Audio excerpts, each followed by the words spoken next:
मेरा नाम सदन। जब देख रहे हैं एक न्यूज़ 24। बिहार में आए दिन पुल पुलिया गिरने की घटनाएं कई देखने को मिली। 10 दिनों के अंदर कई पुल पुलिया गिर चुकी है, लेकिन नेता प्रतिपक्ष के द्वारा कई सवाल दागे जा रहे हैं और सरकार जिस तरीके से चुप है, सरकार ने भी विपक्ष के ही ऊपर लांछन लगा रही है कि जिस समय 17 महीने की सरकार थी महागठबंधन की, उसी समय ये टेंडर हुआ था। लेकिन सबसे बड़ी बात है, आखिर जिस क्षेत्र में पुल गिरा है, वो पुल गिरने से उस क्षेत्र कितने पीछे चले गए। हमारे साथ बातचीत करने के लिए कांग्रेस विधायक प्रतिमा कुमारी है। मैम, जिस तरीके से पुल पुलिया गिरने की घटनाएं सामने आ रही है, 10 दिन के अंदर में 5-6 पुल गिर चुकी है। देखिए 5-6 पुल गिरा, अररिया में गिर गया, भागलपुर में गिरा बहुत पहले, उसके बाद में अभी मधुबनी का जो पता चला है, फिर सीवान में। ये पुल पुलिया गिर नहीं रहा है, बल्कि गिराया जा रहा है। यदि गिरता तो मेरे ख्याल से बड़े अधिकारियों पे कार्रवाई होती, सरकार के तरफ से मजबूती से बात को रखा जाता। सिर्फ लांछन लगाना, किसी पे दोषारोपण करने से सरकार अपनी जिम्मेवारी से भाग नहीं सकती है, क्योंकि मुझे तो लगता है कि किसी साजिश के तहत पुल को गिराया जा रहा है। ये एक बड़ी बात आपने कही कि पुल पुलिया को गिराया जा रहा है, गिर नहीं रहा है, गिराया जा रहा है। ऐसा क्यों लग रहा है आपको? अरे गिरेगा तभी तो फिर नया टेंडर होगा, जी, फिर जी। बनेगा, फिर कमीशन मिलेगा, बहुत तरह की बात है।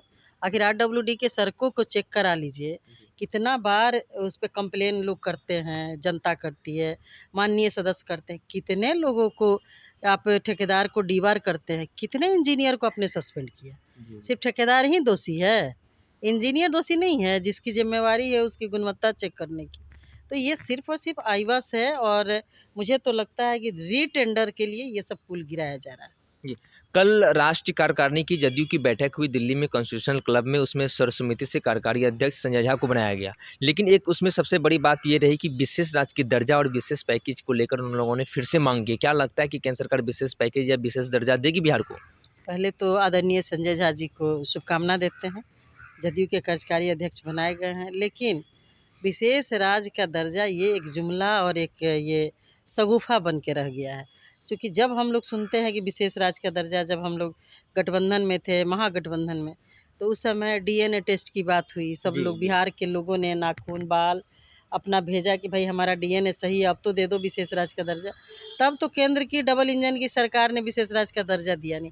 अब तो केंद्र में भी डबल इंजन है, ये राज्य में भी डबल इंजन है।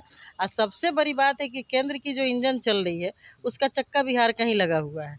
तो हम तो यही चाहेंगे कि यदि आपके चक्के से वो पटरी पे सरकार दौड़ रही है, तो हमारा बिहार के लोगों का अधिकार बनता है कि हमें विशेष राज्य का दर्जा मिले। आप मांग करते हैं कि बिहार को विशेष राज्य का दर्जा मिलना चाहिए? बिल्कुल मिलना चाहिए। जिस तरीके से बिहार पिछड़ा हुआ है, बिहार में कोई कल कारखाने नहीं है, बिहार के लोग रोज़ आए दिन पलायन कर रहे हैं, जी, बिहार जी। के नौजवान बेरोजगारी का दंश झेल रहे हैं, पेपर लीक की वजह से नौकरी नहीं मिल रही है, का एग्ज़ाम देने जाते हैं, पता चलता है पेपर लीक हो गया, फिर वो कहानी ख़त्म।